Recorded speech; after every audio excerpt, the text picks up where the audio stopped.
Good afternoon, and welcome to the 800 Credit Score Man Show.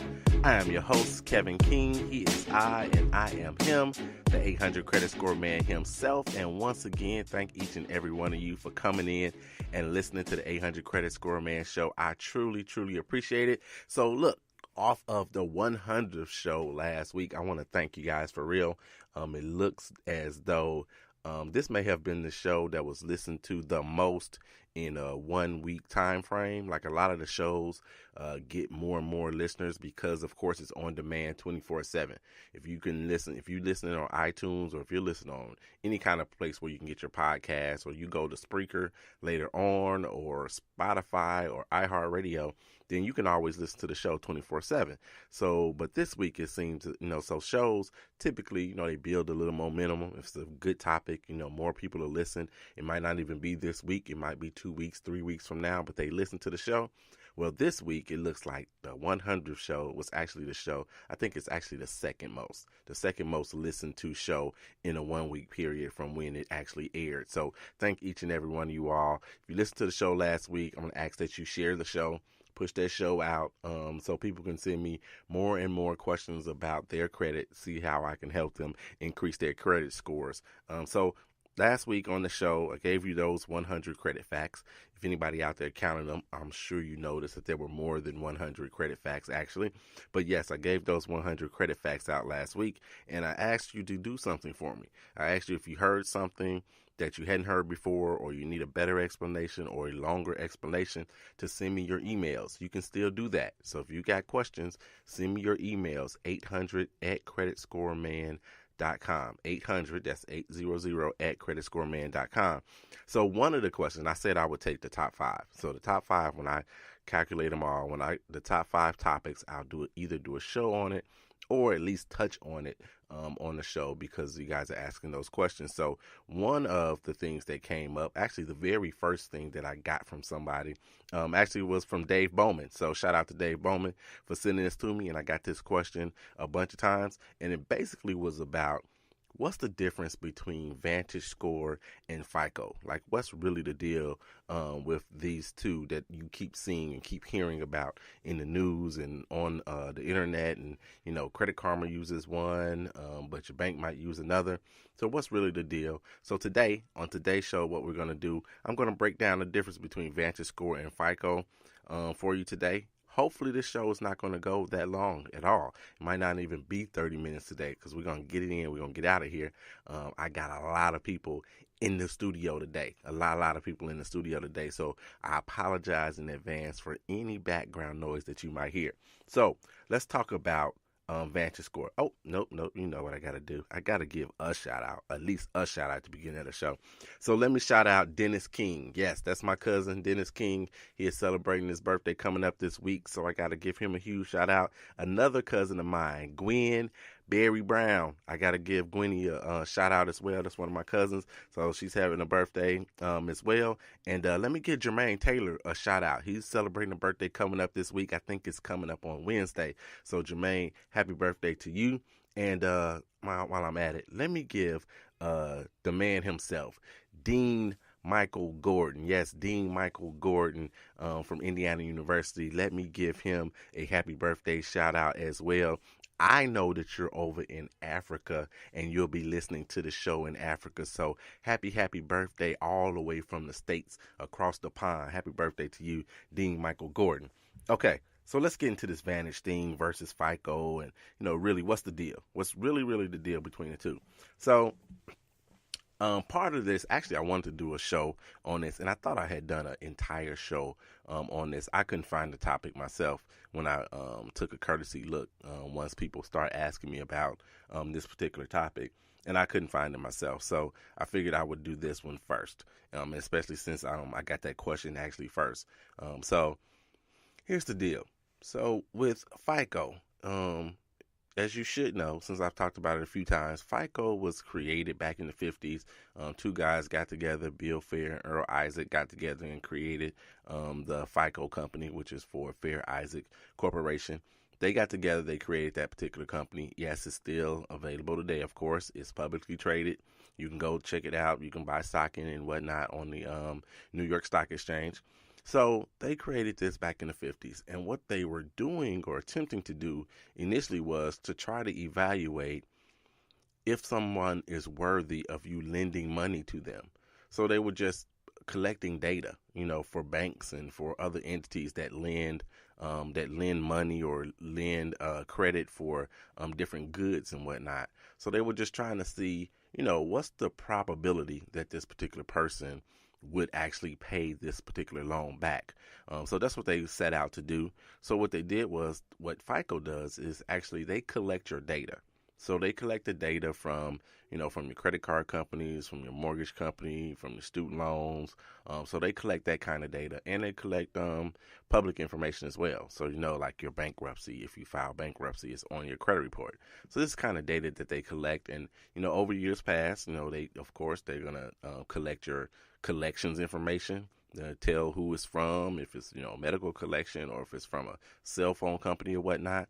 So they collect that information from different sources, and they put it all in a file. Basically, it's a file for you.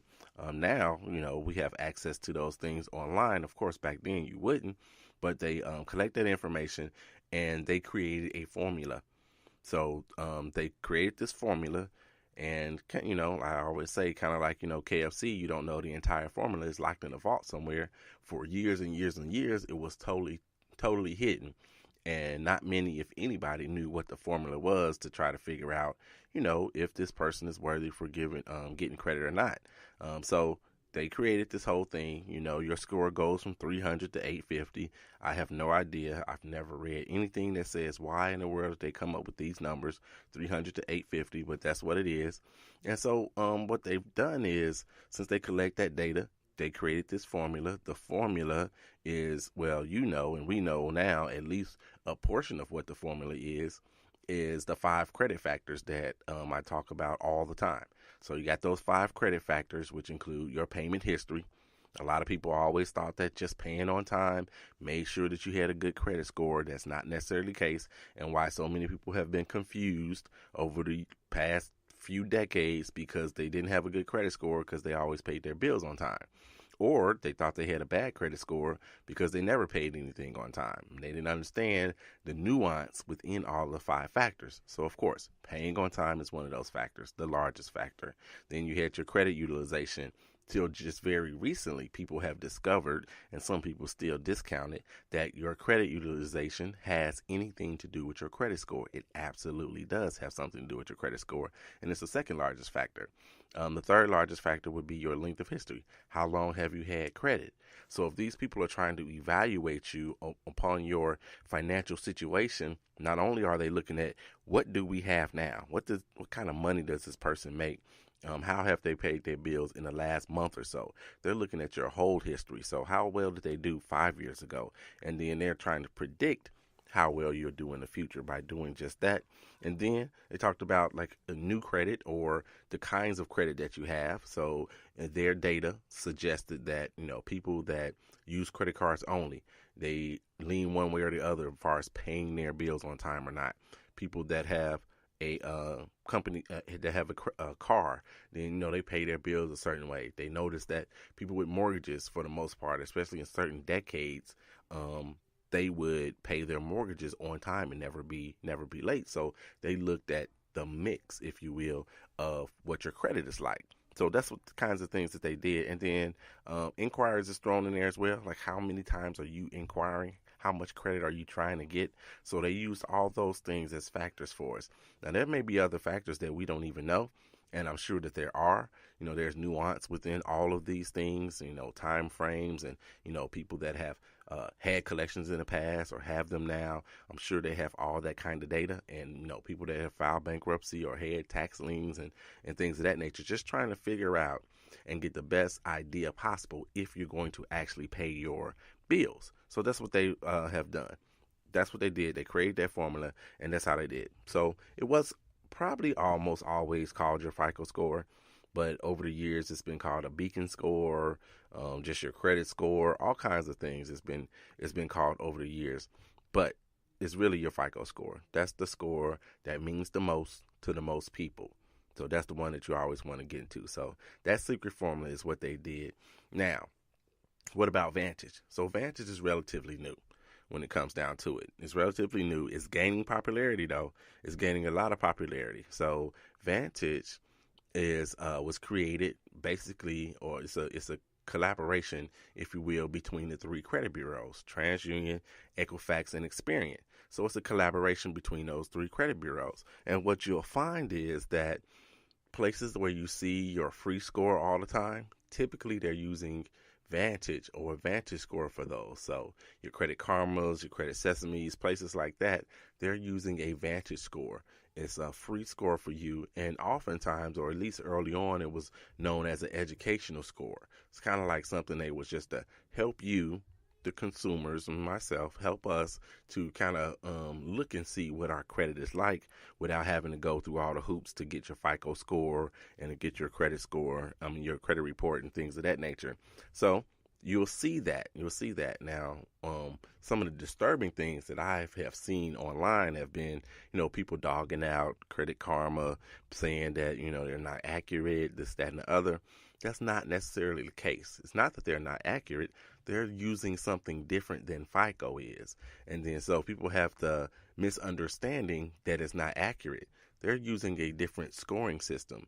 So if you are, let's see if you are in several fantasy football leagues, if you will. If you're in several fantasy football leagues, your commissioner may put more emphasis on what quarterbacks do than they do what receivers do.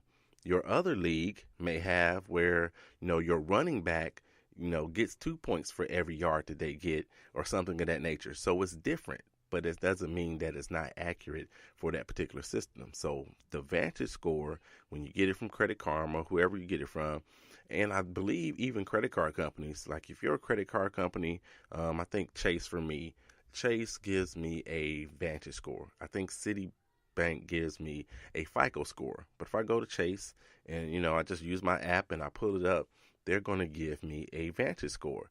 It's very different than what I get from Citibank, but Citibank is giving me my FICO score. So you should be aware as well if you're getting your scores from different places that offer your score. Discover is still giving out free FICO scores, as far as I know. If you give them a call, whether you're a customer of theirs or not, they're still giving out free FICO scores. So that score is going to be different than your Credit Karma score, for example, because it's Vantage versus FICO. So I talked about it gaining popularity. It's gaining popularity in this frame. So 90% of lenders use FICO to evaluate your application. You put in an application for whatever you're trying to get, then 90% of people that use this kind of system at all, they're using FICO. So what you want to do is not necessarily discount the Vantage score, because that means 10% of people out there or lenders out there are using Vantage score. What you want to do is you want to cater or try to get your score up to highest on FICO, because 9 times out of 10, when you go somewhere to get credit, this is the system that they're going to go off of. Now, they do mirror each other. VantageScore and FICO, they mirror each other actually pretty well for the most part.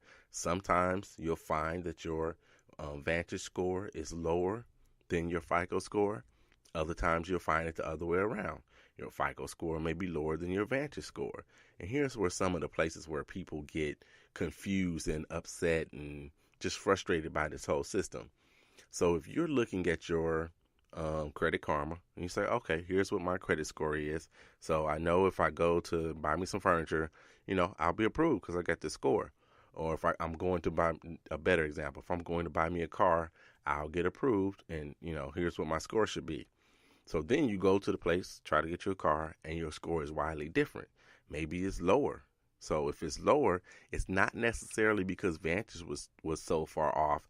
It could be lower because they're using FICO for one, and then there are industry specific scores. So autos are absolutely one of those industries that has a specific score for them.